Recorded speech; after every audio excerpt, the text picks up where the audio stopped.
Hello guys, இப்போ நம்ம Doraemon and நோபிட்டாவோட last episode தான் பார்க்க போகிறோம். அதுக்கு முன்னாடி லைக் பண்ணாதவங்க லைக் பண்ணிக்கோங்க, சப்ஸ்கிரைப் பண்ணாதவங்க சப்ஸ்கிரைப் பண்ணிக்கோங்க. இப்போ டோரேமான் நான் ஃப்யூச்சருக்கு திரும்ப போய் ஆகணும் அப்படின்னு நம்ம நோபிட்டா கிட்ட சொல்லியிருக்காங்க.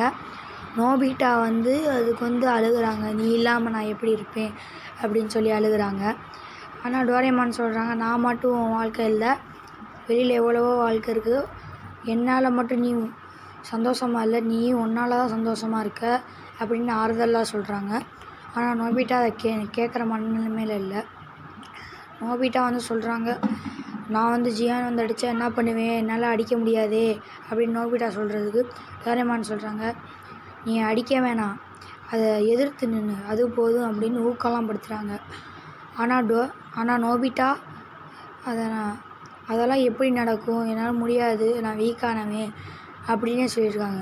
நோபிட்டா அப்படி சொல்லாத, உன்னால் முடியும் அப்படின்னு டோரேமான் எவ்வளோ ஊக்கப்படுத்தினாலும் நோபிட்டா கேட்காம போயிட்டுருக்காங்க.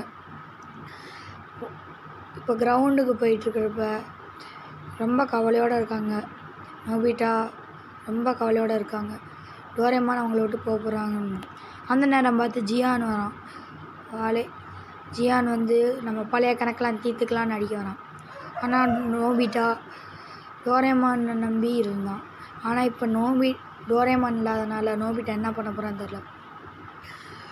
நோபிட்டா ரொம்ப பயப்படுறான். நான் இல்லாமல் உன்னால் முடியும் நோபிட்டா அப்படின்னு சொன்னது நோபிட்டாக்கு ஞாபகம் வருது. நோபிட்டா ஒரு நிமிஷம் சொல்லி நின்று அவனே எழுந்திரிச்சு நின்று வாண்டடாக அடி வாங்குறான். என்னால் முடியும்னு சொல்லி, டோரேமான் இல்லாமல் என்னால் வாழ முடியும்னு சொல்லி அடி வாங்க தயாராக நிற்கிறான். அதை பார்த்து ஜியான் சிரிச்சுக்கிட்டு, அவ்வளோ தைரியமா அப்படின்னு சொல்லி அடிக்க வரான். இந்த தைரியம் உனக்கு எப்படில வந்துச்சு அப்படின்னு சொல்லி